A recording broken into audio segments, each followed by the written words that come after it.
रामकृष्ण हरी.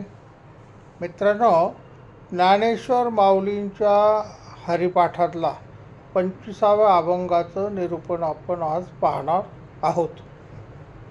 निरूपण पाहण्यापूर्वी सगळ्यांना विनंती की पाहणारे तर हजारो लोक आहेत, पण सबस्क्राईब खूप लोक कमी करतात. तर सबस्क्राईब करा, लाईक करा, कॉमेंटमध्ये रामकृष्ण हरी लिहा, किंवा तुमच्या मनात काही दुसरं विचार असतील तर ते सुद्धा तुम्ही लिहा, किंवा चांगलं आहे, वाईट आहे, अजून काय पाहिजे असेल तर ते लिहिलं म्हणजे प्रवचन करणाऱ्याला थोडासा हुरूप येतो. 25व्या या अभंगामध्ये 4 ओव्या आहेत. त्यातली पहिली ओवी जी आहे, जाणीव नेणीव भगवंती नाही, उच्चारणी पाही मोक्ष सदा. जाणीव नेणीव म्हणजे काय? जाणते आणि नेणते. काही माणसं जाणते म्हणजे हुशार असतात, तत्त्वज्ञ असतात, काही नेणते असतात म्हणजे त्यांना त्याच्यातलं फारसा माहिती वगैरे काही नसतं, अडाणी आपण समजू, अज्ञानी असतं. परमेश्वराच्या प्राप्तीसाठी तुम्ही किती ज्ञानी आहात याला काही महत्त्व नाही, तुम्ही किती श्रद्धेने भाव ठेवता हे महत्त्वाचं. तुम्ही जर हे सगळे संत पाहिले तर त्याच्यातले सुशिक्षित, खूप शिकलेले असे फार थोडे आहेत, पण परमेश्वरावर श्रद्धा ठेवून संत झालेले हे सगळे मोठे लोक आहेत. जे भगवंताकडे जायचं असेल तर तुम्ही किती शिकलात, तुम्ही किती पुस्तकं वाचलेली आहेत, त्याला काहीही अर्थ नसतो. का ते तात्विक चर्चा आहे. लोक खूप पुस्तकं वगैरे पण लिहितात, पण श्रद्धा आहे का, भाव नाही. तर एक पुस्तक लिहायचं, त्यांना लेखक असतात म्हणून लिहितात, त्याच्यामध्ये ज्ञान पाजळतात, पण घरामध्ये देवपूजा करतात का? तर नाही. पण परमेश्वरावर, संतांवर मात्र 4-5 पुस्तकं लिहून मोकळे होतात. ज्ञानेश्वर माऊली आपल्याला ते समजून सांगतात की हे तत्त्वज्ञ, शास्त्रज्ञ म्हणून जे विद्वान गणले जातात त्यांना भय आणि चिंता ही पीडा असतेच. त्याच्यापासून ते काही मुक्त होत नाही. किंवा पुस्तक लिहिलं किंवा देवाधर्मात तात्विक चर्चा केली, भगवद्गीतेमध्ये हाच शब्द कसा आला, अर्जुनाला त्यांनी पार्थच का म्हटलं, त्याला कुंती नंदनच का म्हटलं, याच्यावर असे पुस्तकं खूप आहेत की भगवद्गीतेमध्ये अर्जुनाला वेगवेगळे शब्द वापरले, त्याचा अर्थ काय, असाच का वापरला. ठीक आहे, अर्थ काढले, तुम्ही विद्वान आहात, त्याचा फायदा तुम्हाला शांतता मिळाली का? नाही मिळाली. तुम्ही त्याचा किस काढला, पण मन शांत झालं का? नाही. आणि मग जे अज्ञानी माणूस असतो त्या माणसाला मात्र परमेश्वर श्रद्धा ठेवून तो नामस्मरण करतो आणि मन त्याचं खूप शांत होतो, तो आनंदी राहतो.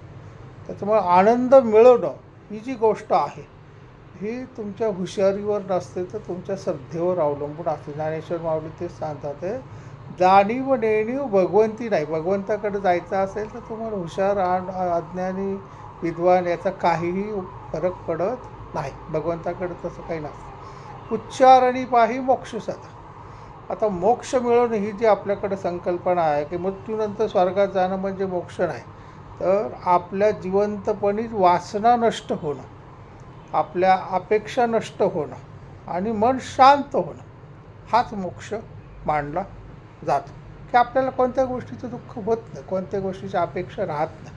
मला मुलांनी सांभाळलंच नाही, मुलगा मला पैसेच देत नाही, हे अपेक्षाच राहत. मला हा मोठा म्हणला नाही, मी याचं लग्न करून दिलं, याचं लग्न ठरवलं, मला बोलवलंच नाही, काहीच. त्याला म्हणायचं मोक्ष.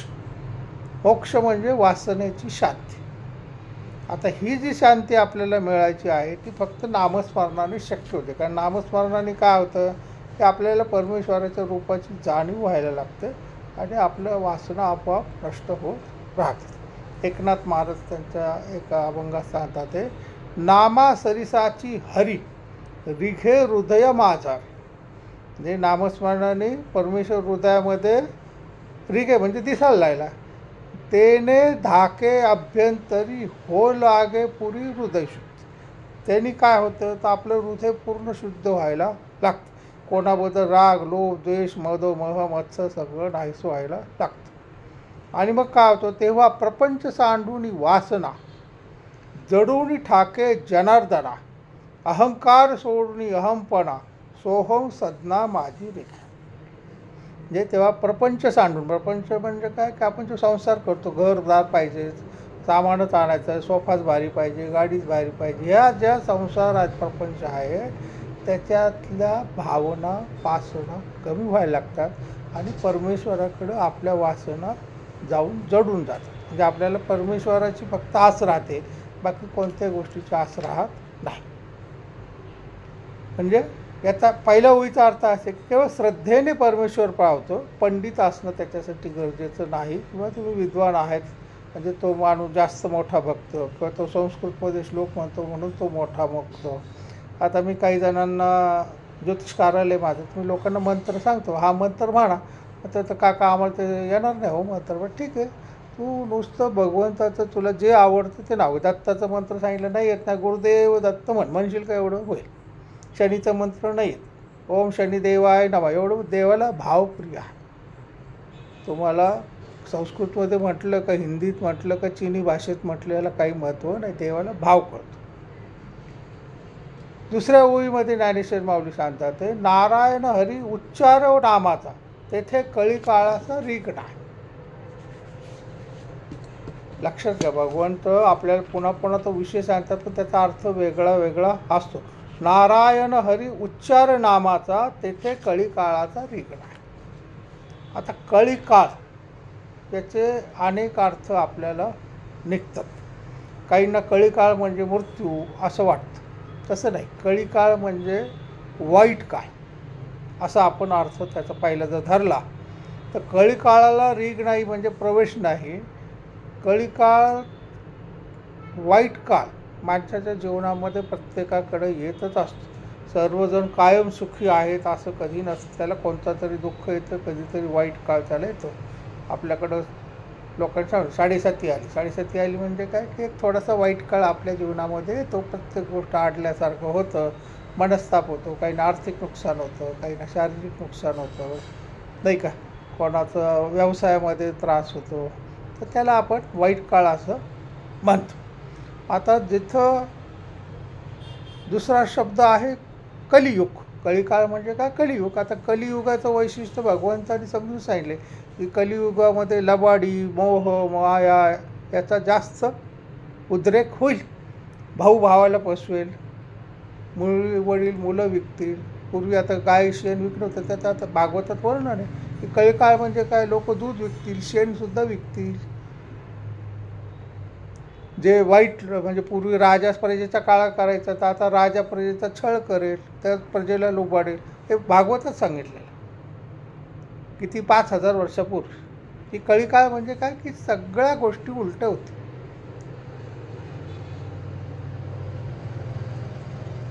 मुलांनी आईवडिलाची सेवा करायची, आता आईवडीलच मुलाची सेवा करायला लागतात. याला म्हणायचं कळीकाळ, कलिकाळ, कलियुग. तर ज्ञानेश्वर माऊली सांगतात की ज्याच्याकडं नामस्मरण चालू आहे, भगवंताचं नामस्मरण जो करतो, त्याला ह्या वाईट काळ म्हणा किंवा कलियुगाचा स्पर्श होत नाही, त्याला त्याचा त्रास होत नाही. म्हणून तुम्ही जर काही पाहिलं की आपण सगळे म्हणतो मुलं बिघडले, हल्ली विचारत नाही, पण काही घरामध्ये आजही मुलं आज्ञाधारक आहेत, आईवडिलांची खूप काळजी घेतात. काही जणांना कुठल्या गोष्टीमध्ये कधी त्यांच्या वस्तू हरवल्यात, कधी त्यांना शेजाऱ्यांनी त्रास दिला, असं होत नाही. याचं कारण काय, त्यांच्या घरामध्ये परमेश्वराचं वास्तव्य आहे. ज्ञानेश्वर महाराजच एका अभंगामध्ये याचं उदाहरण देतात. बाप रखुमा देवी वरा विठ्ठलाचे, विपाय नाम आले वाच, जळती डोंगर कल्मशांचे, भय नाही कळी काळाचे. विठ्ठल रुक्मिणीचं नाव ज्याच्या तोंडामध्ये आलं, जळती डोंगर कल्मशाचे. कल्मश म्हणजे काय, संकट. संकटाचे सगळे डोंगरचे डोंगर नाहीसे होतात. आणि काय, भय नाही कळी काळाचे, वाईट काळाचं भीती त्याला वाटायचं काही कारण नाही. हरे राम कृष्ण कृष्णेति मंगलम, एवं वदंती ते नित्यम, नाहिता बांधते कलिही. पद्मपुराणामध्ये भगवान शंकर पार्वतीला समजून सांगतात की कली प्रवेश करत नाही. म्हणजे कलियुगामध्ये वैशिष्ट्यपूर्ण असं जे दोष कलिकाळाचे सांगितलेले आहेत खूप दुःख येतं प्रत्येक ठिकाणी.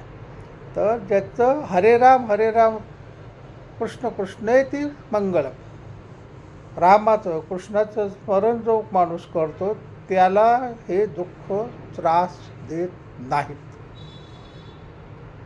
ती माणसं आनंदाने जगतात, आनंदानेच मारतात. त्यांना कुठल्या गोष्टीचा काही त्रास होत नाही.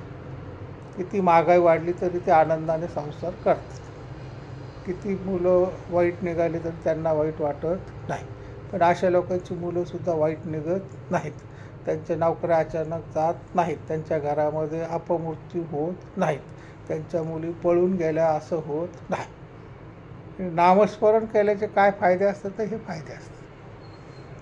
ज्ञानेश्वर माऊलींच्या 3ऱ्या ओवीमध्ये सांगतात ते, तेथील प्रमाण नेनवे वेदांची, ते जीवजंतूसे केवी कळे. तेथील प्रमाण दिलेलं भगवंताने. म्हणजे याचा अर्थ असा आहे की नेनवे वेदांची, वेदांना सुद्धा त्यांचं परमेश्वराचं वर्णन समजलेलं नाही. परमेश्वर नक्की कसा आहे, तो उंच आहे, गोरा आहे, काळा आहे, त्याचे काय गुण आहेत, हे जे वेदांना सुद्धा बघतात. 4 वेद आहेत. पूर्वी एकच होतं, तर व्यासमुनींनी त्याचे 4 भाग केले म्हणजे समजायला सोपं जावं. पण त्याच्यामध्ये तुम्ही वेद असो, 18 पुराणं असो, की परमेश्वराचं सगळ्याचं वर्णन आहे, पण ते सुद्धा अपुरंच आहे. ते पूर्ण काही भगवंताचं वर्णन कोणाला करता येत नाही. ते जीवजंतूशी केवी कळे. मग ते आपल्यासारख्या क्षुद्र जीवजंतूंना कधी समजणार? म्हणजे जे वर्णन आपण परमेश्वर कसा आहे, कसा दिसेल, हे जर आपण कल्पना करत बसलो तर आपली भगवंताची पूजा बाजूलाच राहते. म्हणून जे वर्णन पुराणात सांगितले त्यावर विश्वास ठेवायचा आणि भगवंताची पूजा करायला सुरुवात करायची, नामस्मरण सुरुवात करायची. म्हणजे आपोआप आपल्याला अपेक्षित जो आहे तो परमेश्वर आपल्याला डोळ्यासमोर दिसायला लागतो. ज्ञानदेव महाराजच उदाहरण देतात ते, पै वेदांचे बहुवसपण देखे चिना जयाचे अंगण, ते गगनाचे पांघरून होय देखा. म्हणजे वेदांचे मध्ये जे वर्णन केलेलं आहे, अनेक प्रकारे वर्णन केलेलं आहे. बहुवसपण म्हणजे काय, अनेक प्रकारे. तर नामस्मरणाचे जे महत्त्व आहे ते वेदांनाही समजलेलं नाही. नामस्मरण केल्याने नक्की काय होतं,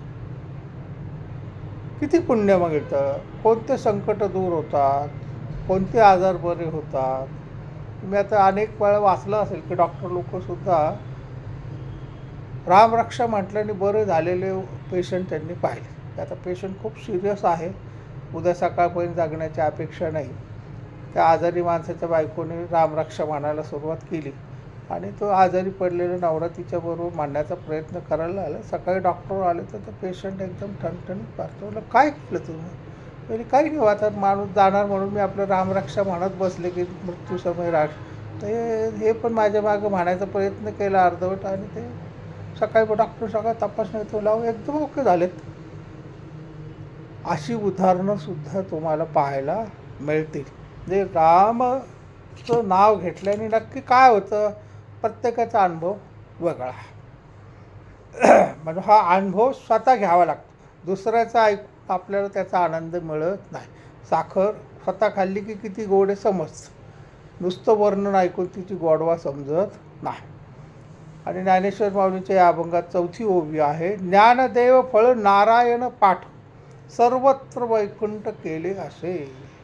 ज्ञानेश्वर माऊली सांगतात की ज्ञानदेवाला फळ लाभले कशाचं, नारायण पाठ, परमेश्वराचं नामस्मरण केल्याचं फळ मला मिळाले. काय मिळालंय, सर्वत्र वैकुंठ केले असे. मला सगळीकडे वैकुंठच जाणवतं. आता एक लक्षात घ्या, वैकुंठ म्हणजे काय, तर जिथं सगळीकडे आनंद आहे, जिथं दुःख नाही, जिथं सगळे सज्जन लोक राहतात, असा त्याचा अर्थ आहे. ज्ञानेश्वर माऊली सांगतात की मी परमेश्वराचं नामस्मरण केल्यामुळं मला सगळेजण आनंदी दिसतात, मला कोणाला दुःख दिसत नाही आणि सगळेजण मला भेटतात ते सज्जनच लोक भेटतात, मला वाईट कोणी भेटत नाही. भगवान श्रीकृष्ण अर्जुनाला सांगतात कही एखादेनी वैकुंठा जावे, ते तिही वैकुंठच केले अवघे, ऐसे नाम घोष गौरवे धवळले विश्व. वैकुंठात जाणारा एखादाच माणूस पुण्यवान निघतो. पण या नामस्मरण करणाऱ्या भक्तांनी काय केले, ते तीही वैकुंठच केले असे. त्यांनी त्यांचं स्वतःचं घर जगच वैकुंठ करून टाकलं. त्यांच्या संगतीत येतात ते सगळे आनंदित होतात, त्यांच्या संगतीत येतात त्यांचे सगळे दोष हरण होतात, त्यांचे दुःख दूर होतात. म्हणजे तो नामस्मरण करणारा माणूस तो स्वतः आनंदी राहतोच, पण त्याच्या संगतीत जे येतात ते सुद्धा आनंदित राहतात. आणखी एकनाथी भागवताचं एक उदाहरण तुम्हाला देतो. ते न घेतेची वैकुंठाची वाट, त्याचे घरच मी करी वैकुंठ, तेथे चिन्मात्र फुटे पहाट, पिके पेठ संताची. तिथं सुद्धा भगवंत सांगतात ते घर न घेती वैकुंठाची वाट. त्यांना ते लोक घरामध्ये जिथं नात्या लोकांना वैकुंठात येण्याची गरज नाही. काय, त्यांचे घरच मी करी वैकुंठ, त्यांचं जे घर आहे तेच मी वैकुंठ रूप करून टाकतो. आणि मग वैकुंठ जिथं आहे तिथं काय असतो, परमेश्वरचं वास्तव्य असतं. पिके पेठ संतांचे, मग त्यांच्या घरामध्ये सगळे संत म्हणजे सज्जन लोक जन्माला येतात. नामस्मरणाचा फरक तुम्हाला हळूहळू दिसतो. नामस्मरणाने पैसे मिळतात असं नाही. आपल्याला काय होतं, मला फायदा झाला, पैसे खूप आले, लक्ष्मी आली म्हणजे नामस्मरणाचा फायदा, असं नाही. तुम्हाला पैसे मिळून आनंदी आहे का, नाही. तुम्हाला आनंदी जीवन जगायचं असेल, दुःख द्यायचं नसेल, आपल्या आजूबाजूचे सगळे लोक सज्जन झालेले पाहिजे, आपल्याशी चांगलं वागले पाहिजेत असं वाटत असेल तर तुम्हाला नामस्मरण करणं अत्यंत गरजेचं आहे. हा असा या 25व्या अभंगाचा अर्थ आपण पाहिलेला आहे. उद्या 26व्या अभंगाचा आपण अर्थ पाहू. प्रवचन संपवण्यापूर्वी सगळ्यांना विनंती की प्रत्येकाने ह्या चॅनलला सबस्क्राईब करा. पुंडलिक वरदे हरी विठ्ठल, श्री ज्ञानदेव तुकाराम, पंढरीनाथ भगवान की, माऊली ज्ञानेश्वर महाराज की, रामकृष्ण हरी.